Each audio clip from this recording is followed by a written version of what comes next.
work of the team under him, that the institute really is focusing on converting into a very prominent, large national body. Brijesh ji very rightly pointed out that a lot of people are not aware of the importance of the aspect of the profession that you are carrying out, the importance of costing. If you are to truly make India cost competitive, make India an attractive destination in the comity of nations, bring out the best comparative advantages of working in India. I don't know if any of you has read about Michael Porter's works on the comparative advantages of nations. In some sense, that can become a holy Bible for any cost accountant. That unless we are able to look at the competitive edge, but also in a comparative scenario, we'll never be able to make good suggestions, good advisors to make an organization both competitive, but also in the comparative sense, more competitive. And towards that end, costing plays a very important role.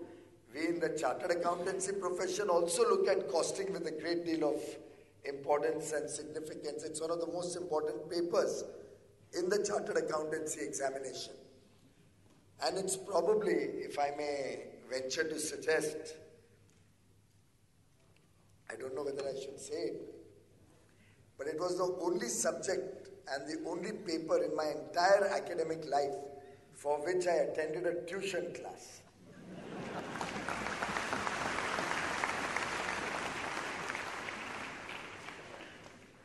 And just to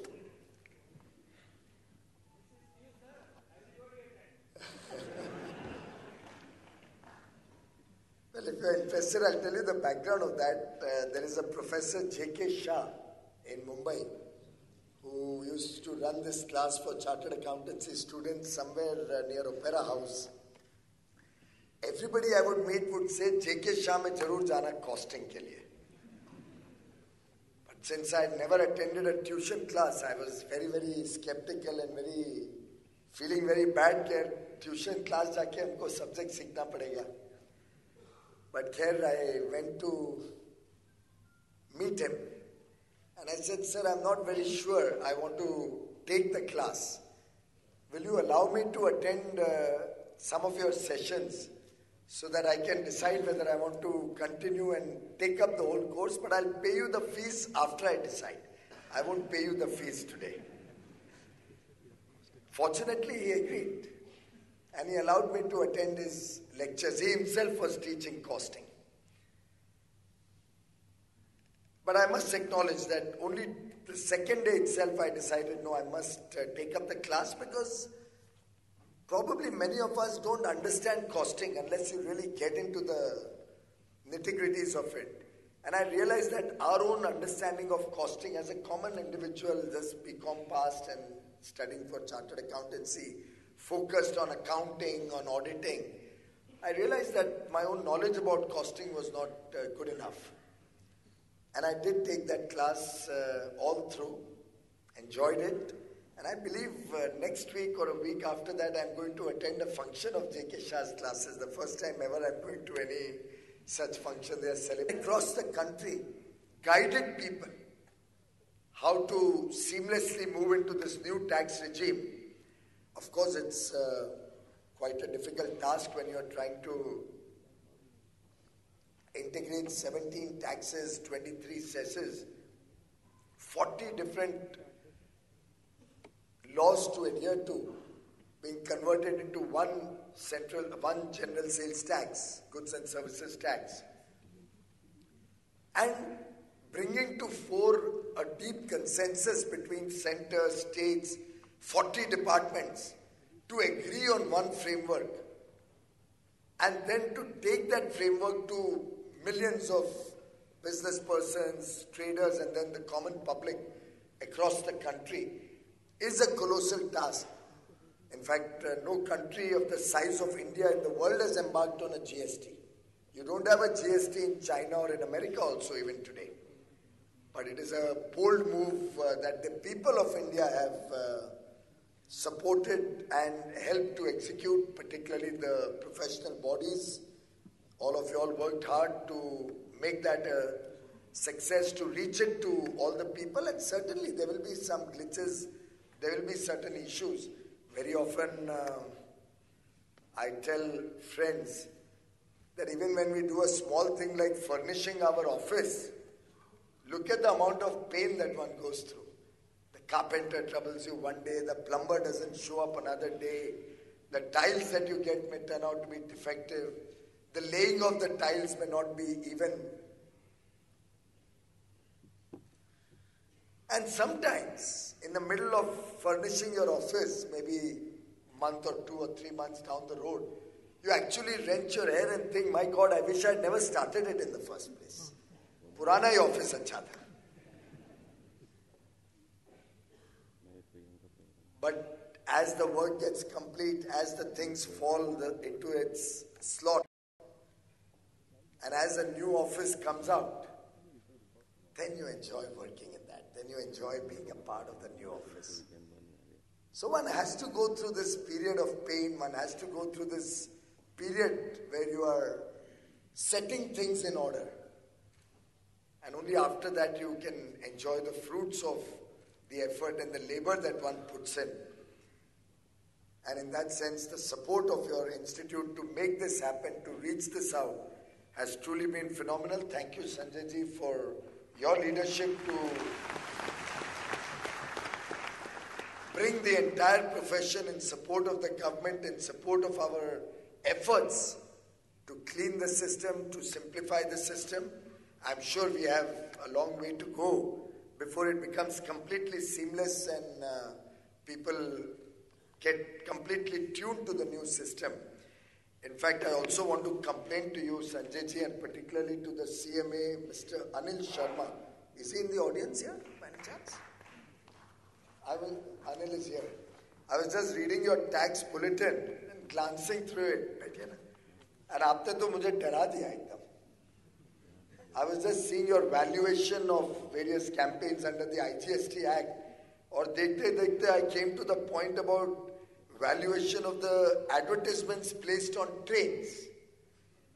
It's on page 2 of your article, and it really scared the hell out of me to see that how I'm supposed to value for GST purposes any advertisement on the train. I'll have to divide that cost between on a train going from, you have taken the example from Hazrat Nizamuddin to Vasco da Gama.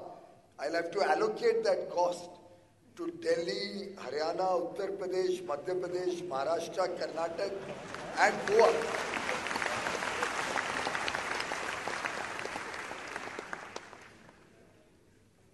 That's a lot of work for all the cost accountants, I must say. But that will be the evolution of this entire process. That is how we will all, through these learnings, come up and make the entire process much more simple, easy to execute. I think the states also had concerns, and very genuine concerns, that would this move tax collection to certain prime centers? For example, Mumbai and Delhi would have head offices of most of the organizations. The railways may give an advertisement contract across the country from its headquarters in Delhi.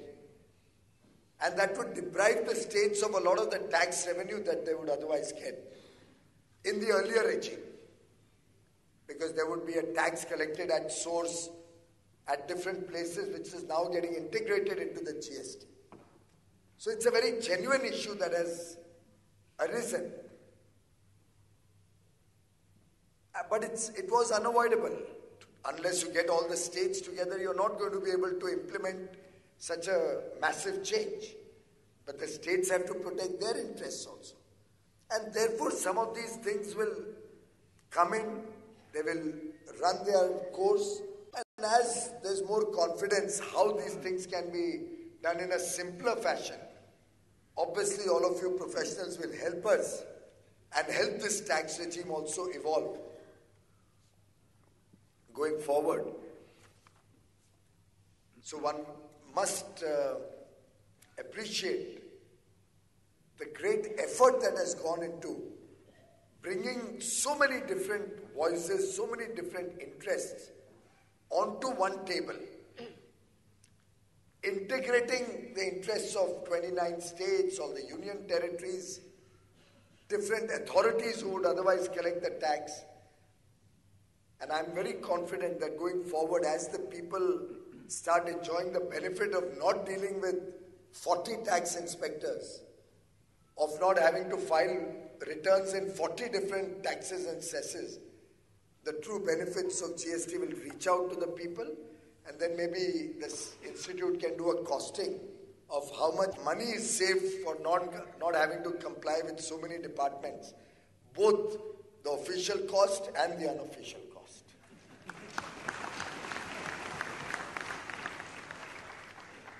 Because ultimately there's a very large cost of corruption that this nation has also paid. I mean, look at it. Even the IMF probably estimates that nearly 2% of our GDP is lost because of corruption. Personally, I think it would be much more. And that is what we've set out to clean up, as Honorable Prime Minister repeatedly says. And in a way, he links it up to the Swachh Bharat Abhiyan also. I remember a lot of people used to criticize the Prime Minister has to talk of Swachh Bharat. This is not something Prime Ministers have to focus on. But Swachhata is not only about keeping the carpet clean at Vigyan Bhavan, or our homes clean, or the trains clean. That's obviously very important. But it's about the entire thinking that is there in this country. Swachhata has to come into our work. Swachhata has to come into our dealings. We have to get rid of this cost of corruption that this nation has suffered. And I would say not only for 70 years, but for centuries in this country. We have suffered a cost of corruption. Ultimately, as I have often said, if two people cheat on their taxes or evade their taxes, those two people who are evading taxes, that leads to a lot of distortion in the entire marketplace. And others in that business also tend to, then in the comparative and competitive nature of business, have to either shut down or join the bandwagon. And gradually the nation then moves into a system where all of us, even consumers, would start thinking, should I actually pay tax on the product that I am buying? So you go to buy, if I may take the example of the carpet again, you go to buy a carpet in a store and a fellow tells you, sab tax ke saath chahiye, bill ke saath chahiye, to itna lagega. Without bill, I can give it to you 12% or 18% cheaper. And we are all tempted. Anybody would be tempted. But I think it's time now that all of us, probably the Institute can take a lead in this, start talking about the cost of that small lalach, that small benefit that attracts us, that excites us, the cost of that in the nation as a whole. How it distorts the country's working, how it distorts business working. I'm not even talking of the emotional element of it. That after all that little bit of tax that one would have paid to buy a carpet, maybe a few hundred rupees, a few thousand rupees, which a person who's buying a carpet of many thousand rupees can certainly afford. But whether when we are evading that tax, we are depriving a child of electricity in his home, whether we are depriving a poor person of a possible second meal in the day, whether we are depriving good healthcare facilities for that young man in Odisha who had to carry his mother on his shoulder to take her to the nearest healthcare facility, which was far away because the ambulance didn't work that day. There's a huge cost of corruption that we have faced in this country. And I would urge you, Sanjay ji, and all your colleagues, to seriously consider what that cost has been for this nation, how much we have suffered when we talk of development, when we talk of growth, when we talk of prosperity, because of that cost of corruption. And what can be done to change the needle, to move the needle, change the system? Is transparency a solution? And I personally am a great votary for transparency.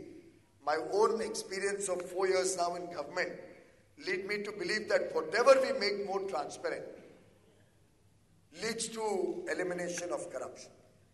As much as we look at level playing field for everybody, it helps us bring honesty into the system. And cost accountants, cost and management accountants can truly play a, if I may use the word, revolutionary role in making this.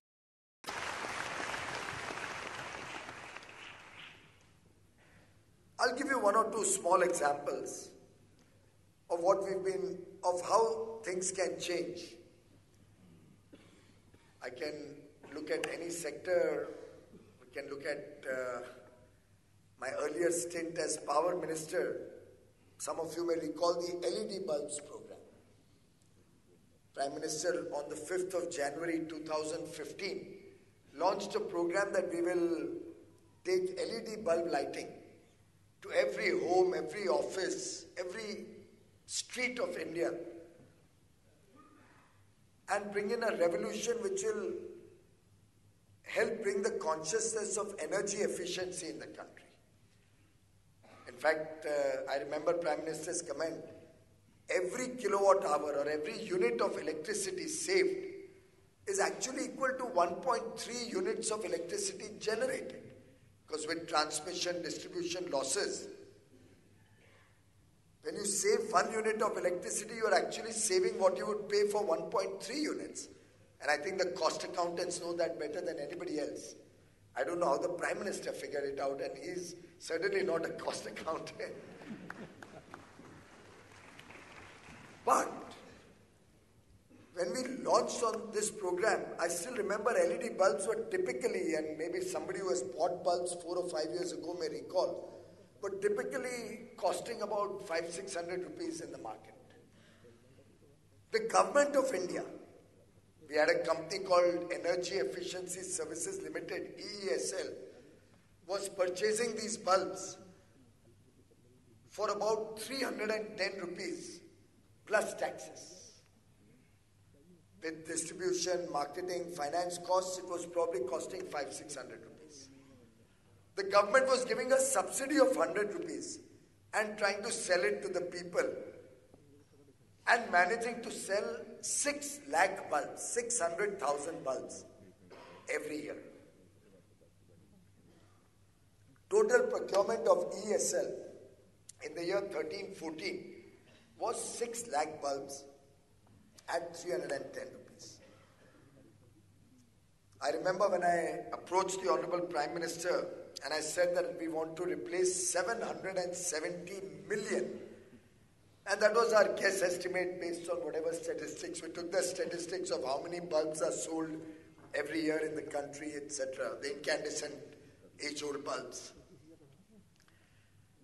And we estimated 770 million bulbs will need to be replaced. So we kept a target that from 2015 to 2019, in 4 years, we'll replace 770 million bulbs. 5 years, 15 to 19. It started about a year after we came in. I remember May was the year we first started selling these bulbs. After launching it in January, the process of procurement and all. And I remember the meeting where I talked to my colleagues in the ministry and I said, we'll sell this bulb at 120 rupees. And everybody was aghast. Said, it's just not possible.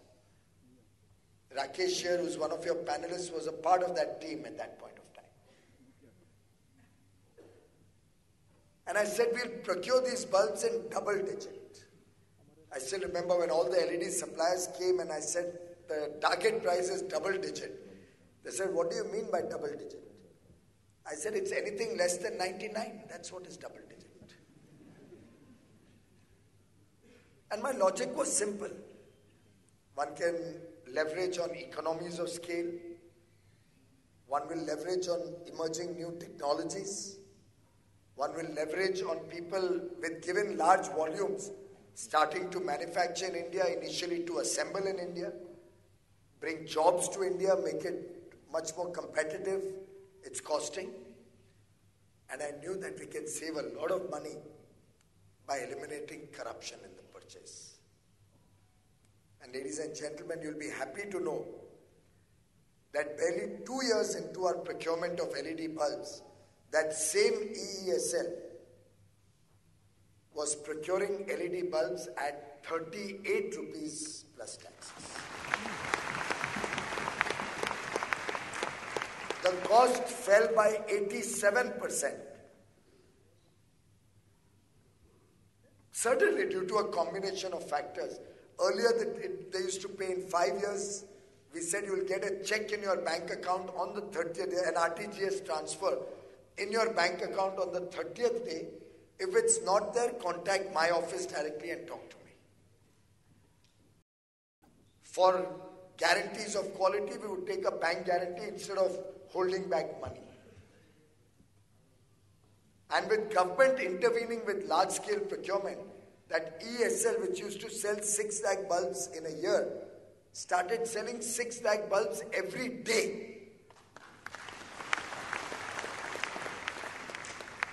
And ladies and gentlemen, you'll be happy to know just that one company, ESL, has sold about 292 million bulbs in the last 3 years. 3 years are not even over. The private sector simultaneously has sold about 600 and odd million bulbs. Effectively, we are already at 899 million bulbs sold at prices which are today almost 85% less. You can easily get a good quality bulb. Earlier the bulbs were, I think, 9 watt, which we have moved to 12 watt now. And you'll be delighted to know the entire cost of these 899 million bulbs that the nation has paid collectively is about $1 billion. Just about $1 billion.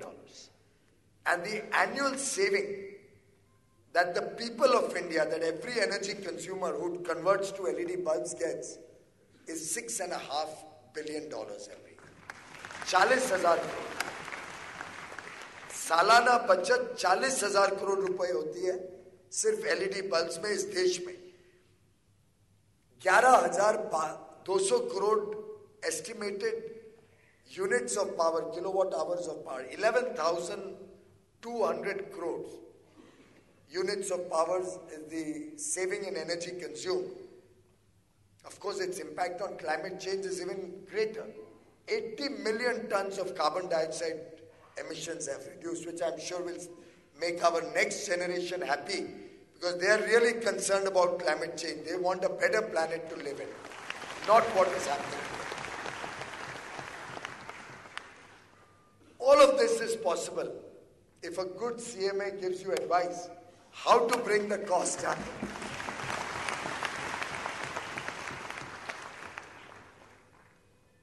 After all of these are strategies. These are business strategies. These are intelligence strategies, which all of us are aware of. It doesn't need rocket science to understand benefits of doing honest procurement, of doing procurement to scale, getting the best of technologies, giving a short business. I procure wagons in the railways.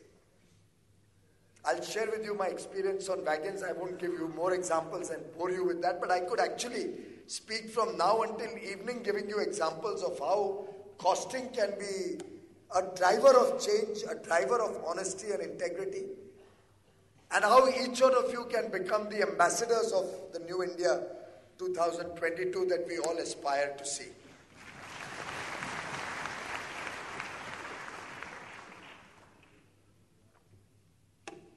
Indian Railways buys wagons.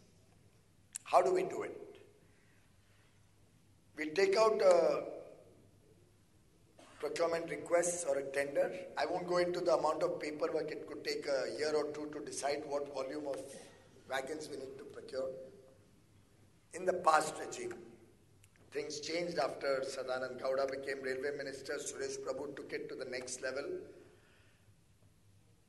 Really created a strong foundation for the railways in his tenure to make railways a very vibrant, forward-looking organization. But in earlier thinking, wagons, how were they procured? You open a tender, let's say, for 10,000 wagons. You ask all the wagon manufacturers, there are about 7-8 of them, to bid the lowest price. Whoever is L1, the lowest price, will get 30% market share. L2 can match L1 and get 22% market share, or the share of that order.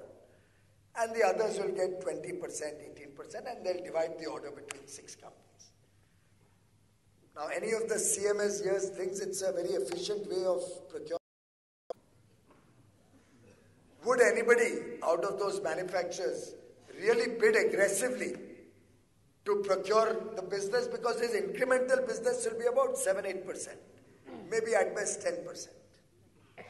Can one really look at aggressive bidding? And you've made everybody work at suboptimal capacity. So 10,000 divided into 3,000, 2,800, 2,000 and all. Whereas capacities are 6,000, 7,000, 5,000. Everybody is working suboptimal. And who's paying for it? You are paying for it. Indian Railways is your money. Railways is a department of the government of India. It certainly charges for freight and passengers and all of that. But effectively, all that I charge for freight gets loaded onto products that you all buy. If I have a shortfall of funds, the government of India will have to pay my bills. I'm government of India department. Where does the government get its revenue from? Your taxes. So we changed the procurement system. 2 small changes I'll share with you, and what I believe will help us to significantly reduce costs. I said, look, we're going to need wagons year in and year out. Can we not plan for 5-year procurement? You know, when you get a carpenter to do work in your house, if you tell him to make 1 chair, he'll ask you for a certain cost. If you tell him, I want 10 chairs to be made over the next 1 year, keep making 1 every month and giving it to me. Would you agree that the cost will come down? Hindi mein bolte hai na, chaal mil jati hai carpenter ko. He can plan for the future. He'll buy glue for all the 10 chairs together, so he'll get economies of scale. He may buy wood for all 10 chairs, so he won't be wasting too much wood. From the same piece of wood, he can make 2 chairs. Otherwise, he would make 1 chair and the rest would all get wasted. Possibly. I'm just talking theoretically. The actuals may be different. I don't know.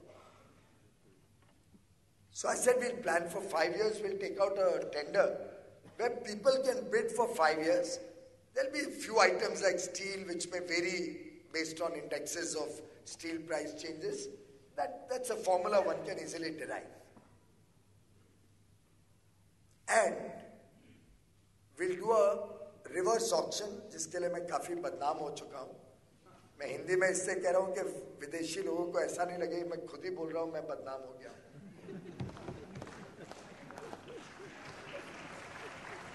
पर reverse auction से लाभ कितना हुआ आप देखिए. What is the benefit of reverse auction? Today solar prices are down to 2.5 rupees a unit. Wind prices, and they resisted for 2 years.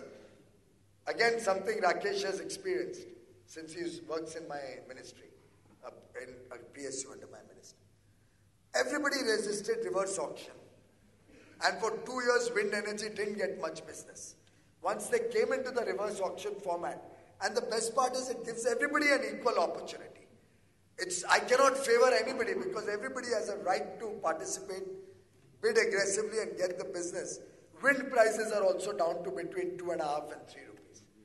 Both of which are now below grid parity, so that our dream to make India the capital of renewable energy in the world can now truly be achieved. And hopefully we can leave behind a better planet to live in for the next generation than the one we inherited. But coming back to the subject, I said we will plan for 5 years. Procurement will be in a methodology where if 6 bidders come in, the lowest 3 bidders will be selected to participate in a reverse auction.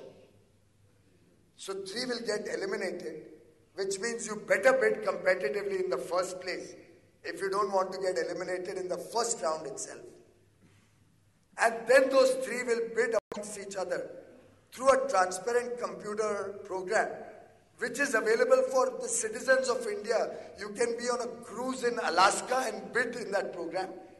And you could be a journalist at Zee Hindustan and monitor the entire bidding to see that it's transparent and honest.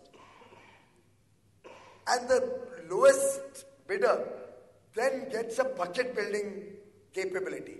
He can say, I have a capacity to provide 6,000, and he has a right to get an order for 6,000 out of the 10,000 I need. Which is an incentive for people to bid, get a better share of the business, run an efficient operation, which encourages everybody to improve their efficiency, to be able to be competitive.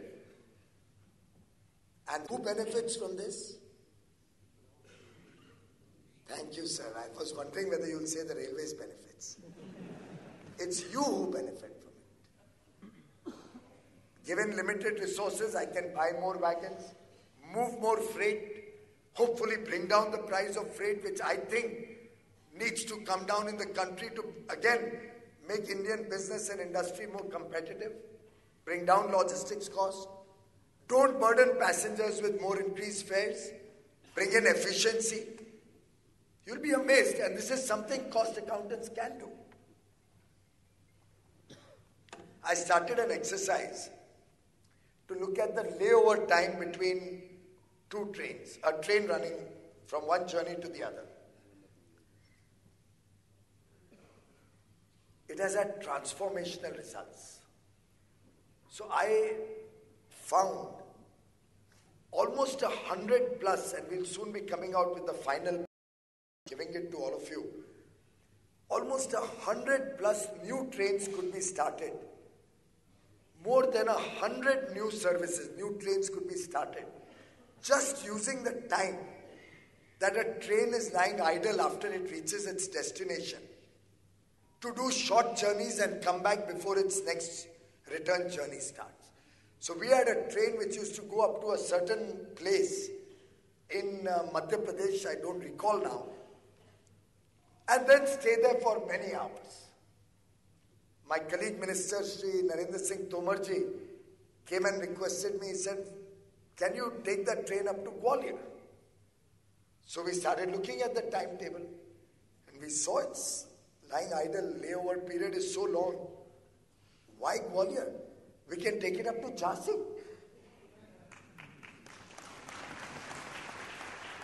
So the Gwalior leg is already started. Jhansi will start from 1st of April. This existing train is now going to do a longer journey, and the most satisfying part is not anything to do with cost, is not anything also to do with efficiency alone. The most satisfying part out of all of this is that I could take, I think it's a Gatiman probably, I could take a fast-speed train to Bundelkhand region of Uttar Pradesh, which is probably one of the country's most backward regions that we have, and give the benefit of a fast train to the people of Bundelkhand. Because after all, and particularly to my young friends, after all, that child or that family in Bundelkhand also has a right to board that train, to travel out, maybe for work, maybe for a religious visit, maybe for tourism, but he has a right to see the world. He has a right to explore this nation. He has a right to the services that each one of us takes as a natural right.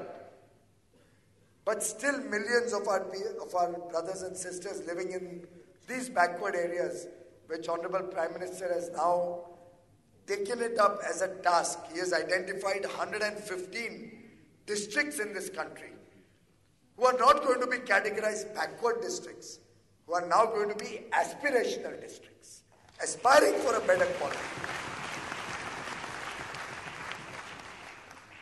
And I would urge institutes such as yours to engage with programs like the Aspirational District Program.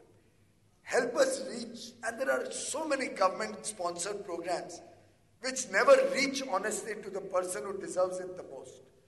Help us to reach these programs to the people in these areas who have remained deprived of these basic amenities that should be the right of every individual.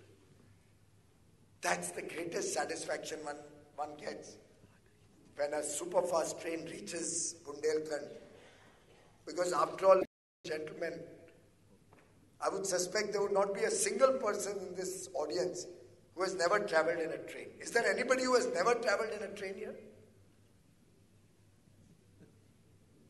You know, each one of us, someday, our family must have boarded some train. It could be 2 generations back, it could be 4 generations back. But I don't know if you've read Alex Haley's Roots, any of you has read that. But if one goes back to our roots, someday, somebody in our family boarded a train, and it is thanks to that train which he boarded that each one of us is here, leading a good, modern, happy life. I wish you all success in your work. I'm delighted with the engagement that the Institute and all of you CMAs have with the Indian Railways. I do hope we can continue this engagement, expand this engagement. I want all of you to come up with these ideas which can help us make it a far more lean and mean machine, an efficient machine serving the people.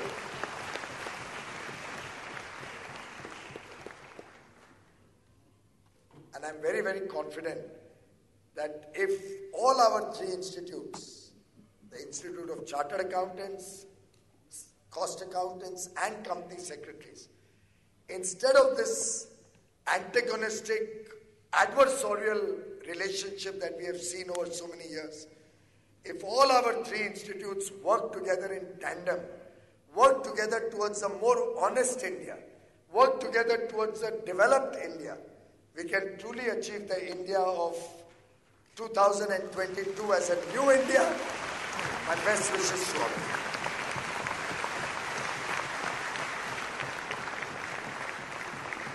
Thank you, Honourable Minister, sir, for inspiring everyone and recognizing, as you said, the revolutionary role of the education and the profession of cost accounting in making India and Indian businesses ethical, compliant, environmentally